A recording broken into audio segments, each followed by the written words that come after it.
నమస్తే. ప్రస్తుతం మనతో పాటు సీనియర్ జర్నలిస్ట్ దాము బాలాజీ ఉన్నారు. ఆయనతో మాట్లాడదాం. నమస్తే సార్. నమస్తే సార్, పవన్ కళ్యాణ్ని లోకేష్ అవమానించారు అని చెప్పేసి బయటకు వార్త వస్తుంది. ఈవెన్ చంద్రబాబు నాయుడు కూడా కోపంగా ఉన్నారు లోకేష్ పైన అని చెప్పేసి అంటున్నారు. అసలు ఏ కాంటెక్స్ట్ లో ఇదంతా జరిగి ఉండొచ్చు సార్? కాంటెక్స్ట్ ఏంటంటే రామోజీరావు సంతాప సభ జరిపారు. దానికి 5 కోట్లు కేటాయించారు ఆంధ్రప్రదేశ్ ప్రభుత్వం. దానికోసం 5 మంది మంత్రుల కమిటీ, తర్వాత 2 కలెక్టర్లను దానికి వినియోగించారు. దీని మీద కూడా చాలా విమర్శలు వచ్చాయి. ముఖ్యంగా ఎన్టీఆర్కి సంతాపం జరపలేదు ప్రభుత్వం తరపున, అప్పుడు చంద్రబాబు ఉన్నాడు.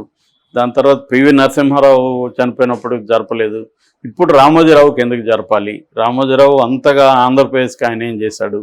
ఆయన ఒక వ్యాపారవేత్త, పత్రికలు నడిపాడు, మార్గదర్శనం నడిపాడు, ఇంకొకటి నడిపాడు.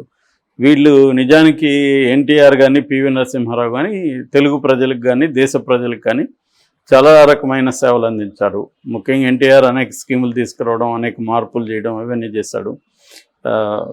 రూపాయికే బియ్యం ఇవ్వడం, ఇట్లాంటి అనేక విప్లవాత్మక మార్పులు ఎన్టీఆర్ తీసుకొచ్చాడు. ఇంకా పివి నరసింహారావు అయితే దేశంలోనే సంస్కరణలకు ఆద్యుడు ఆయన. అవన్నీ జరిగాయి. సో వాళ్ళిద్దరికీ చంద్రబాబు చేయలేదు. రామోజీరావుకి ఎందుకు చేశాడు అంటే, రామోజీరావు చంద్రబాబుకి హెల్ప్ అయి ఉండొచ్చు. చంద్రబాబుకి జగన్ను దించేయడంలో చంద్రబాబుకి విపరీతంగా హెల్ప్ అయింది ఈనాడు కానీ వాళ్ళ సంస్థలో. సో ఆ రకంగా రుణం తెచ్చుకోవడానికి చంద్రబాబు ప్రజాధనాన్ని 5 కోట్ల ప్రజాధనాన్ని ఇలా వృధా చేయడం కరెక్ట్ కాదు అనేది కొంతమంది అభిప్రాయం. ఏదేమైనా ఇప్పుడు ప్రతిపక్షం కూడా స్ట్రాంగ్గా లేదు కాబట్టి అవన్నీ గుసగుసలు తప్ప గట్టిగా ఎవరు మాట్లాడే పరిస్థితి లేదు. ఎందుకంటే వాళ్ళు ఎంతసేపు వాళ్ళు కాచుకునే పరిస్థితిలో ఉన్నారు, డిఫెన్సివ్లో ఉండారు. సో అఫెన్స్ అనేది ఇంకా స్టార్ట్ కాలేదు చంద్రబాబుకి. దానికి it may take some time. కాబట్టి పెద్ద విమర్శలు లేవు, కానీ ఇన్సైడ్లో ప్రాబ్లమ్స్ వస్తున్నాయి. అదేంటంటే దీనికి సంబంధించిన ఒక యాడ్, ఫుల్ పేజ్ యాడ్, ముఖ్యంగా ఈనాడు జ్యోతులకి ఫుల్ పేజ్ యాడ్లు ఇచ్చారు. మామూలుగా మన తెలుగుదేశం ఉన్నప్పుడు ఈనాడు జ్యోతులకి పండుగ, యాడ్లు బ్రహ్మాండంగా వస్తాయి. వైసీపీ ఉన్నప్పుడు సాక్షి పండుగ. సో అలాగే ఇప్పుడు 2 ఫుల్ పేజ్ యాడ్లు వచ్చినప్పుడు చంద్రబాబు ఫోటో ఒకటే ఉంది, కింద పక్కన కానీ ఎక్కడ కానీ పవన్ కళ్యాణ్ ఫోటో లేదు. అంటే ఇది ఇప్పుడు విమర్శలకు దారితీస్తుంది. ఎందుకంటే ఇది సమాచార శాఖ ఇవన్నీ కూడా ఇప్పుడు లోకేష్ చూస్తున్నాడు కాబట్టి లోకేషే కావాలని చంద్రబాబుకి ఫోటో మాత్రం వేశాడు. ఎందుకంటే అధికారులు లోకేష్కి తెలియకుండా అధికారులు ఇలా వేస్తారా? సమాచార శాఖ అధికారులు, అందులో 5 మంది మంత్రులు కమిటీ ఉంది, వాళ్ళందరూ దీన్ని ఓకే చేస్తేనే కదా వెళ్తుంది. యాడ్ అంటే యాడ్ చూసి వీళ్ళకి ఇస్తారు కదా, వాళ్ళు చూసినప్పుడు ఇది ఓకే యాడ్, సెంటెన్స్లు కరెక్ట్గా ఉన్నాయి, ఇవన్నీ చూసుకొని యాడ్ వెళ్తుంది. ఇప్పుడు సెంటెన్స్ చూస్తే కూడా సుప్రభాత సూర్యుడ వందనం, మహోన్నత తేజమా వందనం, ఇట్లాంటివంతా పెట్టారు. ఇవన్నీ వాళ్ళు ఓకే చేస్తేనే కదా వెళ్తాయి. కాబట్టి క్లియర్గా ఇది లోకేష్కి తెలియకుండా జరిగే ప్రసక్తి లేదు. సో లోకేష్ని క్రాస్ చేసి మంత్రులు కానీ లేకపోతే అధికారులు కానీ వెళ్ళరు అనేది ఉంది. సో దానివల్ల జనసేనలో కూడా కొంత అసంతృప్తి ఉందని చెప్తున్నాను. నిన్న కూడా మనం ఒకటి చెప్పుకున్నాం. ఎందుకంటే మంత్రి పదవులు మంచివి ఇవ్వలేదు, సివిల్ సప్లైస్, తర్వాత సినిమాటోగ్రఫీ, ఈ 2 ఇచ్చారు. దుర్గేష్కి ఏమో సినిమాటోగ్రఫీ, తర్వాత నాదెండ్ల భాస్కర్ సివిల్ సప్లైస్ ఇచ్చారు. అదేమంత గొప్ప శాఖలు కాదు. రెండోది పవన్ కళ్యాణ్కి కూడా తను ఏం చేస్తున్నాడో ఎవడికి తెలియదు. పేరుకి 5 శాఖలు ఉన్నాయి కానీ పెద్దగా అవి ఇంపాక్ట్ కలిగించేవిగా కనబడలేదు ఇప్పటి వరకు అయితే. సో మరి పవన్ కళ్యాణే అవి కోరుకున్నాడు అని కూడా వినిపిస్తుంది. ఆయనైతే ఎక్కడ నేనే ఇవి కోరుకున్నానని చెప్పలేదు, కానీ పవన్ కళ్యాణ్ కోరుకుంటేనే అవి ఇచ్చారు. జనరల్గా పవన్ కళ్యాణ్కి హోమ్ లాంటిది ఇస్తారు, తన ఎఫెక్ట్ చూపిస్తాడని అనుకున్నారు. ఒక కారణం ఏంటంటే పవన్ కళ్యాణ్కి వ్యవసాయం ఉన్నా పర్యావరణం ఉన్నా ఇష్టం కాబట్టి ఆ శాఖలు ఇచ్చారు. అట్లాగే సినిమా ఇండస్ట్రీలో పవన్ కళ్యాణ్ ఉంటాడు కాబట్టి ఆ శాఖ కూడా జనసేనకి ఇచ్చారు అన్నది ఒక అభిప్రాయం ఉంది. ఏదేమైనా మంత్రులు అయితే 3కి ఇచ్చారు. నామినేటెడ్ పదవులు ఇప్పుడు అక్కడే గొడవ వచ్చే అవకాశం ఉంది. చంద్రబాబు కూడా ఉన్న ప్రాబ్లం ఏంటంటే, ఆయనకి ఇబ్బందులు ఏంటంటే, ఆయన తెలుగుదేశం వాళ్ళే 135 మంది గెలిచారు. సో 5 ఏళ్ళు అధికారం లేదు కాబట్టి చాలామంది అనేక ఇబ్బందులు వైసీపీ నుంచి పడ్డారు, జగన్ నుంచి. సో వాళ్ళందరినీ అకామిడేట్ చేయాలి. మంత్రులుగా అకామిడేట్ చేయలేని పరిస్థితి, ఎందుకంటే లిమిటెడ్ నెంబర్ కాబట్టి. సో ఇప్పుడు నామినేటెడ్ పోస్టులలో అకామిడేట్ చేయాలి వాళ్ళని. అట్లాగే చాలామంది తెలుగుదేశానికి ఫండ్ ఇచ్చి ఆదుకున్న వాళ్ళు ఉంటారు ఈ 5 ఏళ్లలో. సో ఇలా రకరకాల పద్ధతుల్లో తెలుగుదేశానికి పనికొచ్చిన వాళ్ళు, జగన్కి యాంటీగా గట్టిగా పోరాడిన వాళ్ళు, ఆ క్రమంలో ఇబ్బందులు పడిన వాళ్ళు ఉంటారు. ఇప్పుడు జనసేన వాళ్ళు కూడా ఏంటంటే 21 100% స్ట్రైక్ రేట్తో జనసేన గెలిచింది. సో రెండోది ఏంటంటే పవన్ కళ్యాణ్ లేకపోతే అసలు చంద్రబాబు ఈ స్థాయికి వచ్చేవాడా అన్న ఇది కూడా ఉంది మనకు. అది అనేకసార్లు చంద్రబాబే కూడా చెప్పాడు. నిజంగా కూడా అదే. ఒకప్పుడు చంద్రబాబు అరెస్ట్ అయినప్పుడు నిజానికి ఒక నిస్తేజం నిర్వేదంలోకి వెళ్ళిపోయారు తెలుగుదేశం. అప్పుడు ఒక ఉత్సాహాన్ని క్రియేట్ చేసింది, మళ్ళీ ఒక బడ్జెట్ తీసుకొచ్చింది పవన్ కళ్యాణ్, ధైర్యం చెప్పి నిలబడ్డం అవన్నీ.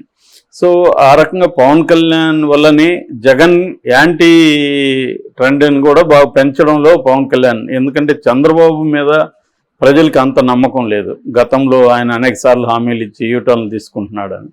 కానీ పవన్ కళ్యాణ్కి అధికారం ఇప్పటివరకు లేదు కాబట్టి పవన్ కళ్యాణ్ నేను హామీ అని ప్రధానికి ఆయన హామీ ఇవ్వడం వల్ల ప్రజల్లో కూడా ఒక ఇది వచ్చింది. రెండోది పవన్ కళ్యాణ్ మీద వ్యక్తిగత విమర్శలు ఎక్కువ చేయడం వల్ల కూడా యాంటీగా జగన్కి యాంటీ ఇది పెరిగిందనేది ఇప్పుడు ఉన్న విశ్లేషణ. ఏదేమైనా పవన్ కళ్యాణ్ ఫ్యాక్టర్ అనేది చంద్రబాబుకి బాగా ఉపయోగపడింది. ఆ రకంగా చంద్రబాబు వల్ల కూడా పవన్ కళ్యాణ్ కూడా మేలు జరిగింది. లేదంటే ఆయన 10 ఏళ్ళుగా ఆయనే గెలవని పరిస్థితి ఉంటే ఇవాళ ఒక్కసారిగా 21 మంది రావడం, ఆయన ఉప ముఖ్యమంత్రి అయిపోవడం, ఇవన్నీ ఖచ్చితంగా హెల్ప్ అయినాయి. కానీ ఇప్పుడు పదవుల పంపకంలో వీళ్ళకి ఇబ్బంది వచ్చే అవకాశం ఉంది. సో అది జనసేన వాళ్ళు కోరుకున్న స్థాయిలో రాదు. రెండోది ఏమంటే ఉప ముఖ్యమంత్రి అనేది పేరుకే కానీ రాజ్యాంగబద్ధమైన పదవి అయితే కాదు. అదేదో ఊరికే ఉప ముఖ్యమంత్రి అని పేరు చెప్తారు తప్ప మనకి తెలంగాణలో ఇంతకుముందు కానీ ఆంధ్రాలో కానీ జగన్ ఉన్నప్పుడు కానీ ఉప ముఖ్యమంత్రులు అనేది ఎవరో కూడా ఎవరికి తెలియదు, పేర్లు తప్ప. ఇక్కడ కనీసం బట్టికి కూడా ఎటువంటి ఇంపార్టెన్స్ ఇస్తున్నారో మనం చూసాం. ఆయన దళితుడని కింద కూర్చోబెట్టారు, 2-3 సార్లు మనకి వచ్చాయి. పేరుకే కానీ బట్టికి కూడా సపరేట్గా ఇక్కడ ఏమీ లేదు.